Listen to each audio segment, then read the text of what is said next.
अस्सलाम वालेकुम dear friends, काजी राशिद आपकी खिदमत में हाजिर है। आज का सेशन क्वेश्चन एंड आंसर्स का है।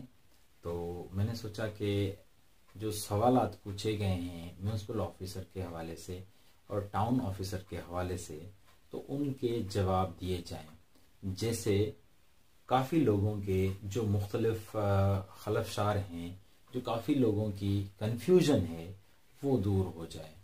तो सबसे पहले एक सवाल पूछा गया है कि क्या ये जॉब परमानेंट है। तो उनके लिए ये जवाब है कि हाँ, ये जॉब परमानेंट है, ये कॉन्ट्रैक्ट पे नहीं है, ये एडहॉक पे भी नहीं है, ये परमानेंट जॉब है और वो कमीशन के थ्रू मिलेगी। दोनों जॉब्स। और दूसरा सवाल ये है कि इसकी सैलरी कितनी है।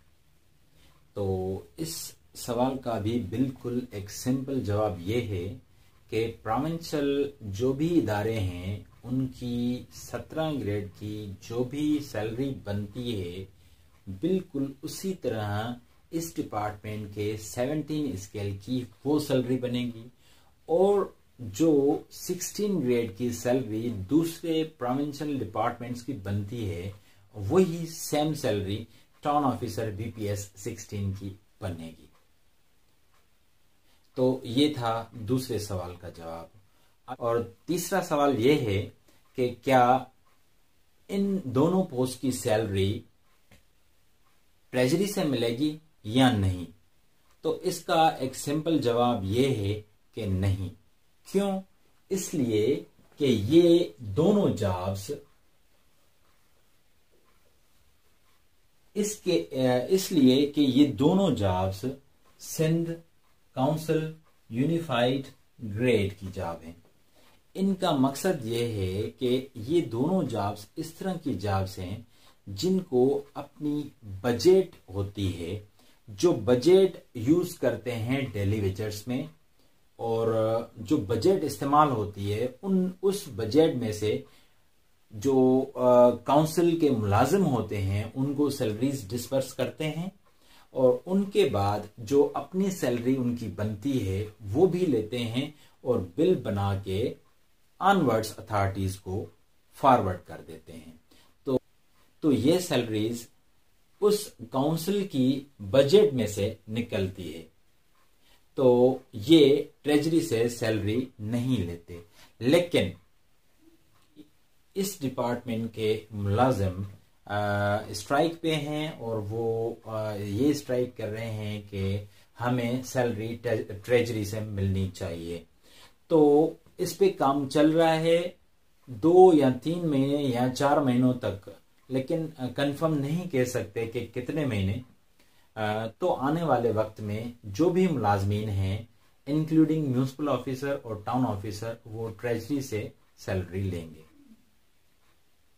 तो और चौथा सवाल ये है कि what is difference between municipal officer and town officer.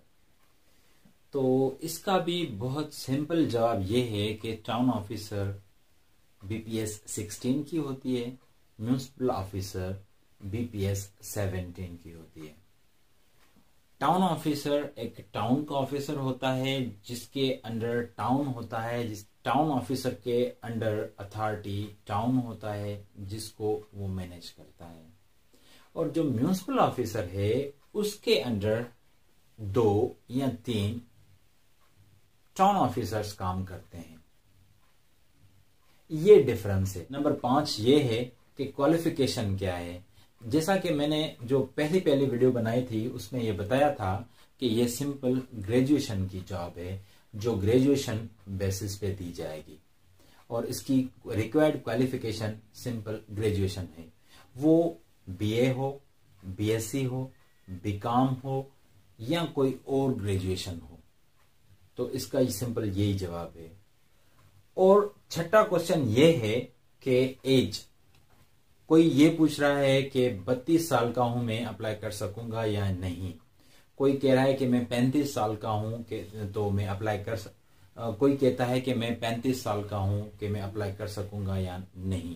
तो आपके लिए ये बहुत गुड न्यूज है कि ये अबव 40 वाले जो हैं वो भी अप्लाई कर सकते हैं। यानी कि अपर एज लिमिट है 30 साल, तो आपको 15 साल और जनरल एज रिलैक्सेशन मिल रही है। तो आप उनको काउंट कीजिए कि कितनी बनती है, वो अबव 40 बनती है। यानी कि तकरीबन काफी लोग एलिजिबल हैं जो अप्लाई कर सकते हैं। और ये भी एक सवाल पूछा गया है कि कौन सी बुक्स हैं जहां से हम प्रिपरेशन करें। तो मार्केट में बुक्स अवेलेबल हैं तकरीबन, कुछ कारवान की बुक्स हैं, कुछ डोगर्स की हैं, कुछ जहांगीर की हैं। तो वही बुक्स हैं, वही इस्तेमाल होंगी।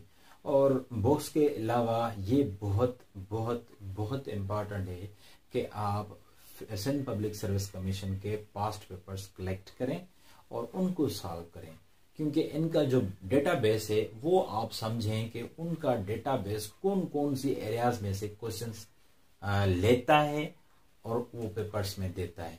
तो उस डेटाबेस के बारे में आप तब जान सकेंगे जब आप सिंध पब्लिक सर्विस कमीशन के पास्ट पेपर्स विजिट करेंगे। तो ये बहुत लाजमी है, वो पास्ट पेपर्स आप चेक करें और पढ़ें और देखें कि वो किस तरह के क्वेश्चंस हैं, तो आपकी प्रिपरेशन हो सकेगी। तो ये थे कुछ क्वेश्चंस जिनके मैंने आंसर्स दिए हैं।